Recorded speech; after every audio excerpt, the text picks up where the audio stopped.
तो हेलो दोस्तों, स्वागत है आपका एनजे एक्सप्रेस के एक और नए एपिसोड में, जहां हम बात करते हैं मार्वल और डीसी से जुड़े हुए वीकली अपडेट्स के बारे में। और इस हफ्ते तो एवेंजर्स डूम्सडे को लेकर कांड हो चुका है। अगर मिस नहीं करना चाहते हो तो पूरी वीडियो लास्ट तक जरूर देखना। तो चलो शुरू करते हैं बिना किसी देरी के। तो सबसे पहली खबर निकल कर आती है फैंटास्टिक फोर से। तो फाइनली गैलेक्टस का ऑफिशियल फर्स्ट लुक रिवील कर दिया गया है, जो आप स्क्रीन पर देख सकते हो। और मैंने जब इसका फर्स्ट लुक देखा था तो मुझे लगा कि मार्वल वालों ने कमल हसन को कब कास्ट कर लिया, क्योंकि भाई देखकर ऐसा लग रहा है कि ये कमल हसन है। तो फाइनली इतने सालों के इंतजार के बाद अब हम सब लोग गैलेक्टस को देख पाएंगे, ऑल थैंक्स टू मार्वल। तो अब थोड़ी बात कर लेते हैं थंडरबोल्ट मूवी के बॉक्स ऑफिस कलेक्शन को लेकर। तो जब मैं ये वीडियो रिकॉर्ड कर रहा हूँ तब तक इस मूवी का कलेक्शन $332 मिलियन का हो चुका है, जो कि एक्सपेक्टेशन से काफी कम है। इस मूवी से उम्मीद लगाई जा रही थी कि ये मूवी कम से कम 500 मिलियन से ऊपर का कलेक्शन करेगी, लेकिन अब देखकर नहीं लगता। मेरे हिसाब से 400 मिलियन का कलेक्शन तो ये कर ही लेगी। अब तुम्हारी जानकारी के लिए बता दूं कि इस फिल्म का बजट 180 मिलियन का था। तो वैसे देखा जाए तो ये मूवी प्रॉफिटेबल है, लेकिन सक्सेसफुल नहीं कह सकते। अब जब बॉक्स ऑफिस कलेक्शन की बात चल ही रही है तो WB की तरफ से एक मूवी आई थी, शायद आप लोगों ने नाम सुना हो, अ माइनक्राफ्ट मूवी, जो कि एडेप्टेशन है एक गेम का, जिसने भाई अब तक 920 मिलियन का ग्लोबली कलेक्शन कर लिया है। और ऐसा ही चलता रहा तो ये 1 बिलियन क्रॉस करने में ज्यादा टाइम नहीं लगेगा। ये movie already one of the highest grossing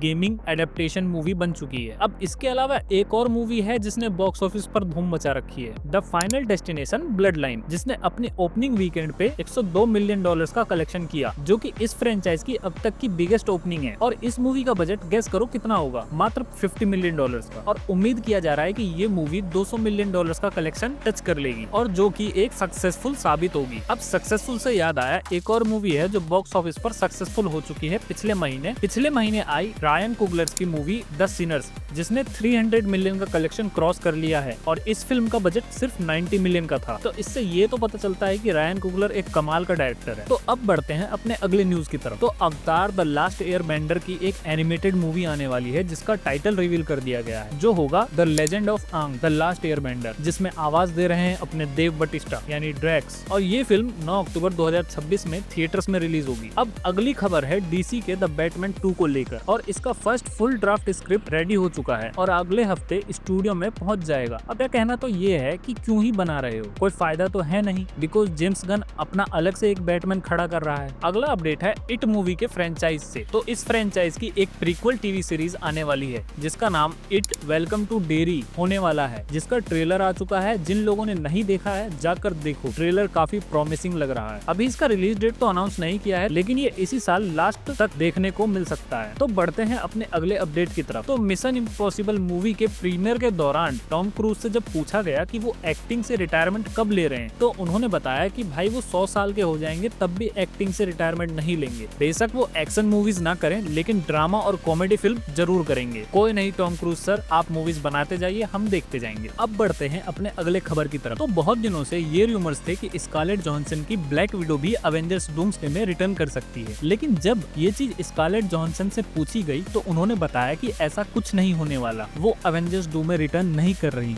उनके हिसाब से कैरेक्टर की स्टोरी कंप्लीट हो चुकी है और वो स्टोरी के साथ खिलवाड़ नहीं करना चाहती, और कहा कि फैंस के लिए भी यही सही होगा कि कैरेक्टर को एज इट इज छोड़ दिया जाए। अब मेरे हिसाब से तो यहाँ पर सब पैसों का चक्कर है। अगर सही पैसा दिया जाए तो आयरन मैन भी जिंदा होकर वापस आ जाए, तो ये तो ब्लैक विडो है। डूम्सडे से याद आया कि अवेंजर्स डूम्सडे और अवेंजर्स सीक्रेट वॉर्स, ये दोनों ही मूवीज डिले हो चुकी हैं, और अब अवेंजर्स डूम्सडे रिलीज होगी 18 दिसंबर 2026 को, और अवेंजर्स सीक्रेट वॉर्स रिलीज होगी 17 दिसंबर 2027 को। अब ये डिलेस मूवी को इम्प्रूव करने के लिए किए गए हैं या कुछ प्रोडक्शन प्रॉब्लम है इन मूवीज को लेकर। अब असली रीजन क्या है ये तो अभी पता नहीं है। अब अवेंजर्स डूम्सडे से ही एक और रूमर सामने आया है, जिसमें कि हमें घोस्ट राइडर का कैरेक्टर भी अवेंजर्स डूम्सडे में दिख सकता है। भाई जब सब वापस आ ही रहे हैं तो हैरी पॉटर और शक्तिमान को भी ले आओ। तो अब फटाफट बढ़ते हैं अपने वन लाइनर अपडेट्स की तरफ। तो Robert Pattinson and Jennifer Lawrence की upcoming movie die my love का पहला पोस्टर सामने आ चुका है, जो आप स्क्रीन पर देख सकते हो। तो नेक्स्ट स्ट्रीट फाइटर गेम के ऊपर एक लाइव एक्शन मूवी बनने वाली है, जिस